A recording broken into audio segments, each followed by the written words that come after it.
There is a place that has stood for more than 100 years, a place where every door locks behind you, where life is measured in counts, meals, and rules, where danger and fear are always close. What you are about to see is not a story. It really happened. This is San Quentin, one of America's most famous prisons, and the truth inside is stranger than fiction. Please subscribe, hit the bell, like, comment, and share. What you are about to hear is real. This is not a story made up.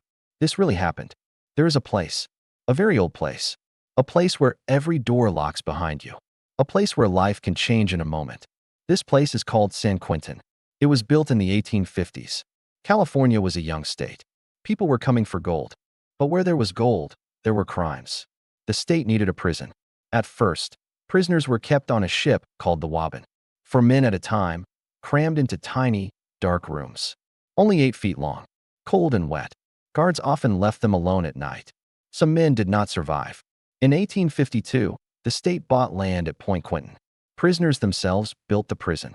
They carried heavy stones. They baked bricks in the sun. They lifted and placed them by hand. By 1854, the first cell block was ready. They called it the Stones. Those walls saw fear, pain, and sometimes small acts of hope. Life inside was hard. The prison became crowded fast. Cells were full. Private contractors rented prisoners for work. Abuse happened. Punishments were cruel.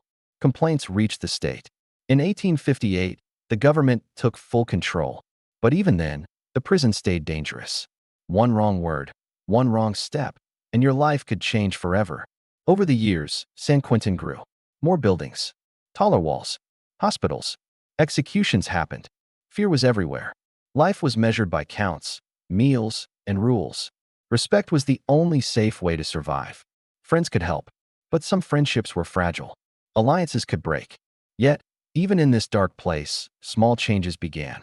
Men learned to read and write. They started newspapers. They joined education programs. They made art. They found hope inside the walls. They learned to survive with more than fear. Still, the prison never lost its secrets. Its past never went away. And something happened inside San Quentin that most people outside could never imagine. Something that would change the story forever. Life inside San Quentin was hard. Every day followed strict rules. Prisoners woke up early. They had to line up for counts. They ate at set times. They moved only when allowed. Every step was watched. Every word mattered. One wrong move could cause trouble. Cells were small. Some men shared a cell with another man. There was little privacy. The walls were thick and cold. The doors were heavy metal. It was easy to feel trapped. Many men said the walls had a weight that followed them everywhere. Inside, respect was everything. If a prisoner lost respect, others could attack. Some men joined groups for protection. Others stayed alone. Friendships could help you survive. But rivalries were dangerous. Arguments could turn into fights in seconds. Violence was always a risk. Prison work was part of life. Prisoners labored in kitchens, laundry, or workshops. Some worked in sewing or carpentry. Others helped in the hospital. Work was hard, but it gave prisoners a way to pass time. It also gave them skills to use later if they survived. Fear was constant. Some men carried anger from their past. Others lived in fear of gangs inside. Guards tried to keep order, but they could not stop everything. Prisoners had to learn to stay alert. They had to watch everyone. They had to think before speaking. Even in the harshest days, small things gave hope. Education programs grew. Men could study and earn certificates. Some learned to read and write for the first time. Others joined arts programs. Music, painting, and writing gave prisoners a way to keep their minds alive. Some even found a sense of pride they never had outside. The San Quentin News became a voice for prisoners. Men wrote stories about life inside. They reported on rules, events, and personal experiences. Writing gave them a voice. It gave them control over something they could not escape, their own story. Sports and recreation were rare, but important. Basketball, baseball, and weightlifting gave men a break from the walls. They could compete, talk, and feel some freedom. But every game had its risks. A fight could start at any time. Even a friendly game could turn dangerous. Death row was another part of life at San Quentin. Most prisoners never saw it, but those who did carried fear with them. Men sentenced to death waited for years. Some were moved from one building to another. Guards treated them carefully. Inmates whispered about their routines. Fear mixed with curiosity. Yet even with fear and danger, change was slowly happening. Programs grew stronger. Education and arts expanded. Newspapers gave prisoners a way to speak. Small victories became a way to survive. Some men even learned skills that could help them outside. And still, the prison held secrets. Secrets that most people outside would never know. Some stories were shocking. Some were inspiring. And some would show that even inside a place full of fear and punishment, hope could grow. Then, as time passed, a bigger change began. Programs started to reshape the prison. New rules, new opportunities, and new ways to survive began. And what happened next would surprise everyone, inside and outside these walls. San Quentin was not just a prison. Over time, it became a place where some men began to change. At first, change was slow. The walls were still heavy. Fear was still everywhere. But small programs started to grow. Education became a lifeline. Men could learn to read and write. Some studied for high school diplomas. Others attended college classes inside the prison. Professors came from outside. They taught math, history, and literature. For many prisoners, it was the first time they had a chance to learn anything in years. Workshops offered more than labor. Carpentry, sewing, and cooking classes gave prisoners skills they could use later. Some learned to build furniture. Others learned to fix machines. These were skills that could help them survive once they left the walls. Then there was the San Quentin News. It was run by prisoners themselves. Men wrote articles about daily life inside. They reported rules, events, and personal experiences. The newspaper gave prisoners a voice. It gave them control over something no one could take away, their own story. Some stories were funny. Some were sad. Some were shocking. But all of them were real. Arts programs began to grow. Painting, music, and theater offered a way to express feelings. Men could show emotion safely. Some created works that surprised everyone. They discovered talents they never knew they had. Art became a way to survive with the mind and soul intact. Even the most unexpected programs brought hope. Prisoners trained puppies for adoption. They learned to care for animals. It taught responsibility. It gave them something to nurture, something to protect. And for a few hours each day, it took their minds away from fear and violence. Sports and recreation also helped. Basketball, baseball, and weightlifting offered brief freedom. Men could compete. They could talk. They could feel alive.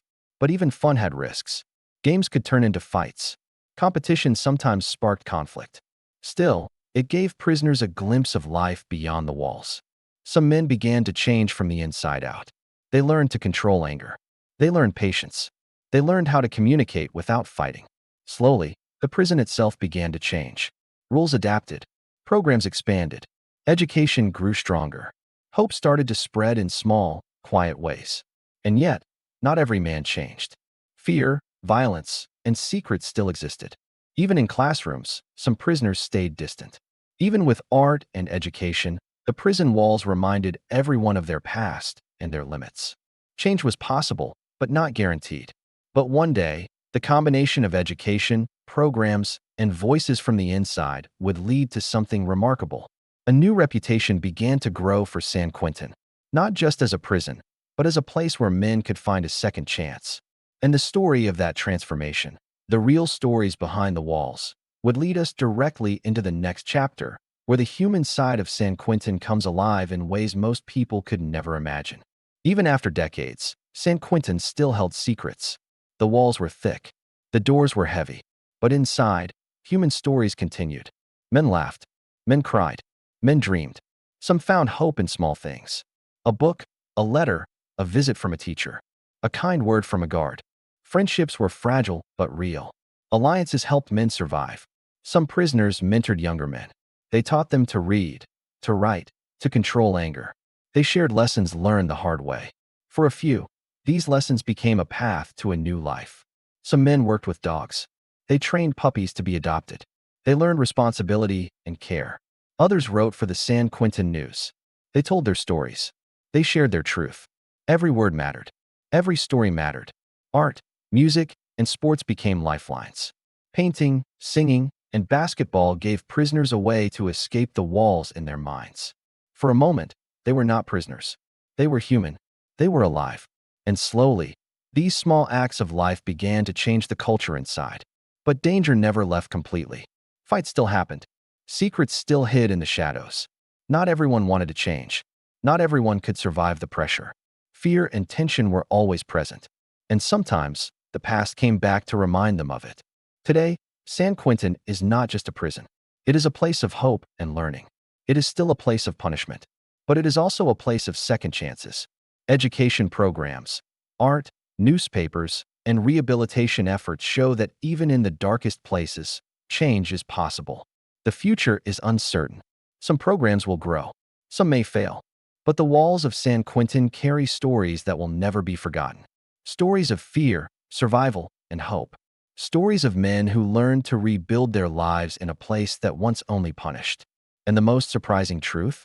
Change can come from inside the walls, from the very people you would least expect. Prisoners who were once lost now teach others. They guide them. They show them a path.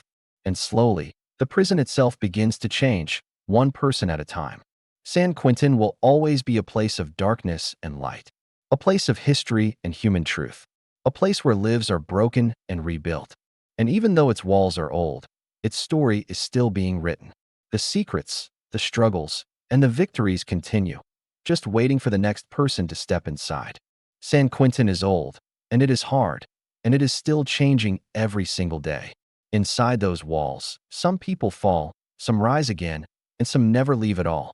Every story inside San Quentin is real, every voice matters, and every moment shows how close hope and fear can be. This place is full of truth, full of pain, full of small wins, and full of secrets that most people never hear. And even now, new stories are being written in the dark corners of those halls. Thank you for watching this real-life story. And if you want more true stories like this, more places that hide deep secrets, and more history that feels alive, make sure you subscribe.